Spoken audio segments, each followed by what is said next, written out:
안녕하세요. 사건 엑스파일 참맛입니다. 여러분은 혹시 이 영화를 아십니까? 2014년 개봉한 해무라는 영화입니다.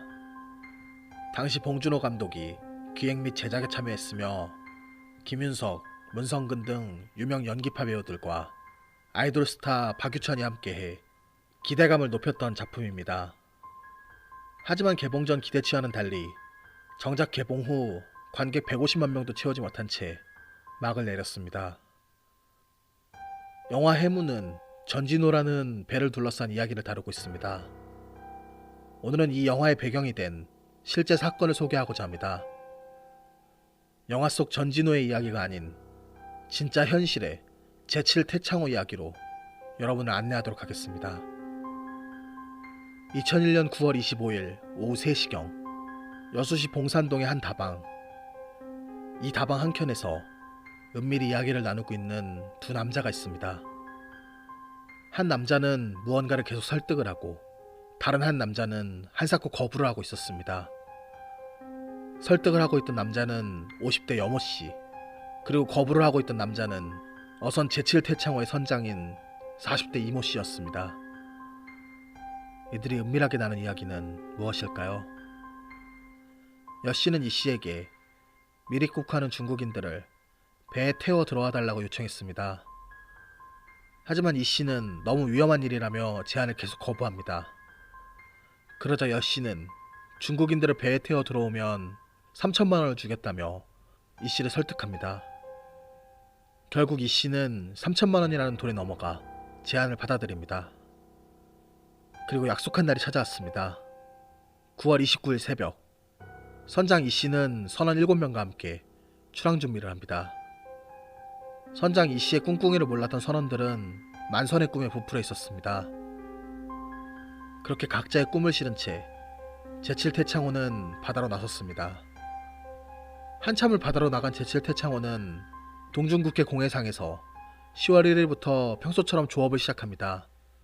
그리고 10월 5일까지 조기, 갈치 등 1,400상자를 어획합니다. 며칠만 열심히 일하면 만선은 문제없을 정도였습니다. 그런데 그날 밤 상황은 변하기 시작합니다. 밤 12시경 해구 462-9 지역에 진입한 제7태창호는 갑자기 배의 모든 불을 껐습니다. 잠시 후 어둠 저편에서 서치라이트가 3번 깜빡거렸습니다. 그러자 선장 이씨는 제7태창호의 서치라이트를 3번 켰다 껐습니다. 미리 약속한 신호가 오고 간 것이었습니다. 그렇게 60명의 중국인을 태운 어선과 제7태창호는 접선합니다. 이 중국인들은 10월 1일 오후 8시 중국 저장성 님보항에서 코리안 드림의 부품 꿈을 안고 미립국을 시도한 이들이었습니다. 60명의 중국인들은 칠흑 같은 어둠 속에서도 순식간에 제7태창호로 옮겨 탔습니다. 60명이 배에 옮겨 타는데 채 10분도 걸리지 않았습니다. 선원들은 이상함을 감지하고 선장에게 찾아갑니다. 선장 이씨는 선원들에게 100만원씩 주겠다며 협조할 것을 지시합니다. 어부 생활만 10년 이상의 선원들은 어느 누구도 이의를 제기하지 못합니다. 보통 선박은 한 번 출항하면 최소 며칠씩 망망대해에 떠 있어야 할 뿐 아니라 각종 위험 상황에 노출되어 있기 때문에 선장을 중심으로 엄격한 위계 질서가 유지됩니다. 따라서 선장의 지시를 따르지 않을 수가 없었던 것입니다. 그렇게 제7태창호는 선장 이씨의 지휘하에 미립국자 운송선이 되었습니다. 이후 제7태창호는 곧바로 여수로 향했습니다. 10월 7일 오전 10시경 전라남도 완도군 여서도 인근 해상까지 접근합니다. 점점 육지와 가까워지자 미립국자들을 숨길 필요가 있었습니다. 해경의 단속에 걸릴 수도 있었고 다른 배들의 눈에 띌 염려도 있었기 때문입니다. 선장과 선원들은 선미의 고기창고 중 한 곳에 미립국자 중 25명을 그리고 물탱크에 나머지 35명을 밀어 넣었습니다. 중국인들이 몸을 숨기자 선원들은 덮개를 덮고 그 위에 1톤에 달하는 대형 그물인 안강망을 덮어버렸습니다. 얼마 지나지 않아 고기창고에서 중국인들이 마구 소리쳤습니다. 하지만 선장 이 씨는 걸리면 우리 다 죽는 거라며 덮개를 열지 않았습니다. 그렇게 항해를 계속했고 점차 소리도 사그라졌습니다. 그러던 오후 1시경 중국인들에게 식사를 제공하기 위해 안강망을 치우고 덮개를 열었습니다. 물탱크 안에 숨었던 35명은 모두 무사했지만 이와 대조적으로 고기창고 안은 너무나 조용했습니다. 심상치 않음을 느낀 선원들은 3m 길이의 긴 작대기로 고기창고 안을 살며시 휘저으며 들여다봤습니다. 고기창고 안은 처참했습니다. 살기 위해 얼마나 발버둥을 쳤는지 손톱이 부러지고 서로 마구 뒤엉켜 숨져 있었습니다. 덮개 위에 덮어놓은 안강망의 무게 때문에 덮개를 밀어 올리지 못하고 그대로 질식해 사망한 것입니다. 선원들은 고기창고 안에 있던 25명의 중국인들을 가판위로 모두 끌어올렸습니다. 그리고 생존한 중국인들에게 인공호흡을 하도록 시켰으나 아무도 살아나지 못했습니다. 선원들은 중국인 사체를 한 곳에 모아놓고 안강망으로 가려놓았습니다. 당황한 선장 이 씨와 선원들은 고민에 빠집니다. 결국 선장 이 씨는 브로커 여 씨에게 연락해 사고 소식을 전합니다. 여 씨는 선장 이 씨에게 백야도 부근에 따로 배를 보낼 테니 나머지 생존자들을 옮겨 태우고 나서 멀리 바다에 나가 사체를 버리라고 지시합니다. 완도 해역을 거쳐 목표 지점인 백야도 부근에 다다른 것은 10월 8일 새벽 3시 30분경이었습니다. 그러자 제7 세창호를 5톤급 소형 어선 하나가 따라붙었습니다. 선장 이 씨와 선원들은 중국인 생존자 35명을 이 어선으로 옮겨 태웠습니다. 이들 35명은 새벽 4시 40분경 여수 대경도 선착장에 도착했습니다. 이들은 대경도에 상륙하자마자 뿔뿔이 흩어져 몸을 숨겼습니다. 한편 제7 태창호는 중국인 생존자들을 옮겨 태운 뒤 곧바로 남쪽 바다로 뱃머리를 돌렸습니다. 그렇게 한참을 바다를 가로질러가 소리도 남쪽 10마일 해상으로 나아간 제7 태창호는 오전 6시쯤 25구의 사체를 버리기 시작합니다. 선원들은 살 길은 이것뿐이다, 책임은 내가 진다는 선장의 말을 믿고 사체를 한 구씩 바다에 던졌습니다. 바다에 던진 사체가 바다 밑으로 가라앉는 것을 일일이 확인하느라 이 과정만 30분이 넘게 걸렸습니다. 이후 이들은 쌀과 소주를 바다에 뿌리며 약식으로 위령제도 지냅니다. 그렇게 이들은 완전 범죄를 꿈꿨습니다. 그러나 이들의 바람과는 달리 상황은 꼬이기 시작합니다. 대경도에 상륙해 뿔뿔이 흩어진 중국인들 가운데 2명이 배고픔을 견디지 못하고 민가로 먹을 것을 구하러 갔다가 대경도 주민 박모 씨에게 도움을 요청합니다. 박 씨는 이들의 행색이 이상하다고 판단해 오전 6시 30분쯤 중국인 2명을 보호하고 있다고 해경에 신고합니다. 그렇게 출동한 해경은 중국인 2명을 체포하게 됩니다. 이후 이들에게 수십 명이 함께 상륙했다는 말을 들은 해경은 인근 군부대원과 함께 주변을 수색하기 시작합니다. 그렇게 중국인들을 하나둘 체포하던 해경은 이들의 미리국 경위를 파악하기 위해 조사를 합니다. 이들을 조사하던 과정에서 선박을 통해 미리국한 것을 알게 되었고 이들을 추궁해 선박의 특징을 알아내 경비정에 검거를 지시합니다. 그렇게 오전 11시 여수시 계도 부근 해상에서 돌아오고 있던 제7 태창호를 검거해 여수항에 계류시킵니다. 해경은 선장과 선원들 그리고 중국인들을 대상으로 미리국 경위를 조사하다 중국인 25명이 사망했으며 사체를 바다에 유기한 것을 알게 됩니다. 이에 해경은 선장 이 씨와 선원들을 과실치사 및 사체 유기 등의 혐의로 긴급 체포하고 브로커 여 씨를 공개 수배합니다. 그러던 오후 4시 20분경 대경도에 상륙한 마지막 중국인까지 검거하면서 35명을 모두 검거하게 됩니다. 해경은 이들을 조사하면서 사건의 퍼즐 조각을 하나하나 맞추기 시작합니다.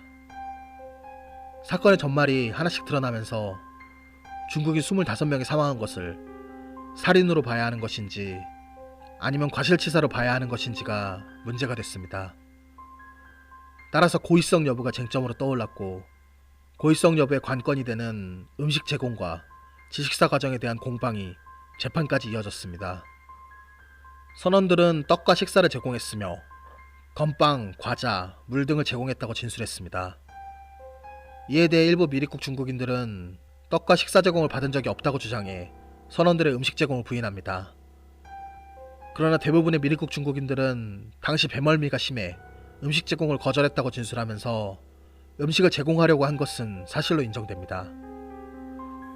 또한 고기 창고에 중국인들을 넣은 것은 살인의 목적이 있었던 것이 아니라 미리국을 숨기기 위한 행위로 인정됩니다. 그리고 2.5평 넓이의 물탱크는 비교적 공기 통풍이 원활했고 1.5평 넓이의 고기 창고는 덮개 위로 안각망이 덮여 상대적으로 공기 통풍이 원활하지 않았을 것으로 판단합니다. 중국인들은 10월 1일 중국에서 출발해 10월 7일 사망할 때까지 거의 식사를 하지 않은 상태에서 배멀미까지 심해 탈진 상태에 있었을 것이고 공기 통풍이 원활하지 않은 고기 창고에서 질식사한 것으로 추정, 고의성이 인정되지 않아 선장 이 씨에게 과실치사 혐의가 적용됩니다. 결국 선장 이 씨와 추후 검거된 브로커 여 씨는 과실치사, 사체유기, 출입국 관리법 위반 등의 혐의로 각각 징역 2년 6개월을 선고받았고 선원들은 사체유기 공범, 출입국 관리법 위반 등의 혐의가 인정되어 그중 죄질이 나쁜 2명은 각각 징역 10월과 8월, 나머지 선원들은 징역 1년에 집행유예 2년을 선고받습니다.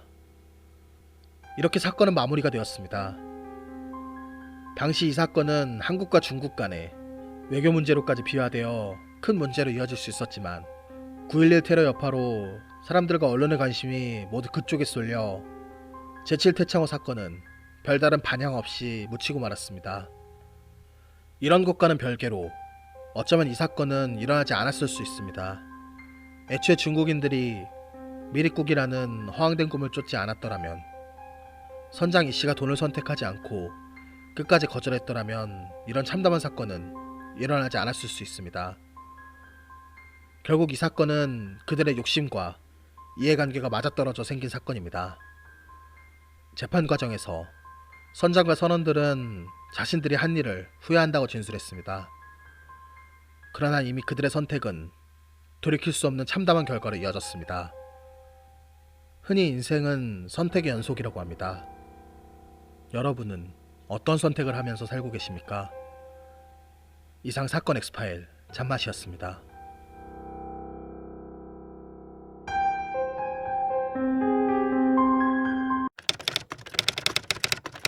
앞서한 이야기들은 어디까지나 살아남은 자들의 증언을 토대로 재구성한 것일 뿐입니다.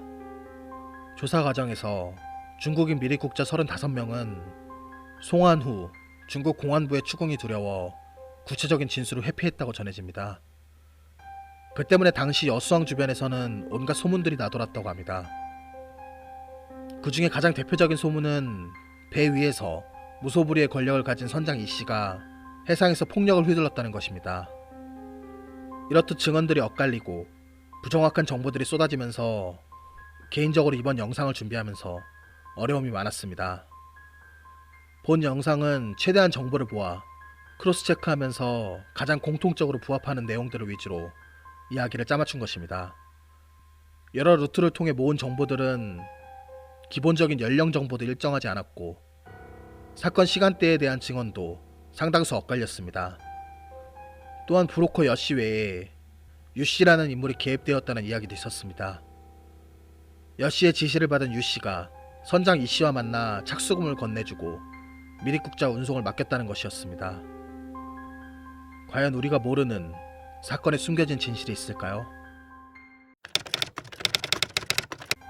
중국 인민법원은 제7태창호 사건을 포함해 2001년 5월부터 10월까지 180명의 중국인을 대상으로 한국으로의 미리국을 주선하고 미리국 성공 시 6에서 6만 5천 위안, 당시 우리 돈 900에서 1000만원을 받은 혐의로 중국인 미리국 주선자 15명 중 주범에게 징역 9년, 나머지 14명에게 각각 4에서 7년형을 선고합니다. 또한 당시 미리국했다가 강제 송환된 35명의 중국인들에 대해서도 불법 출국죄로 징역형을 선고합니다. 조사 과정에서 사체유기 사실을 알게 된 해경은 곧바로 경비정 13척을 급파해 수색 작업을 벌였으나 사체를 단 한 구도 인양하지 못합니다. 이후에도 수색은 헬기까지 동원해 밤낮을 가리지 않고 이어지지만 넓은 수색 범위와 기상 상황 탓에 어려움을 겪습니다. 그러자 해경은 해저 탐사 전문 업체의 도움을 받아 초음파 탐지기 한 대와 다이버 5명을 동원 정밀 수색에 나섰고 결국 최종적으로 사체 12구로 인양하여 중국 당국에 인계합니다. 이상 뒷이야기였습니다.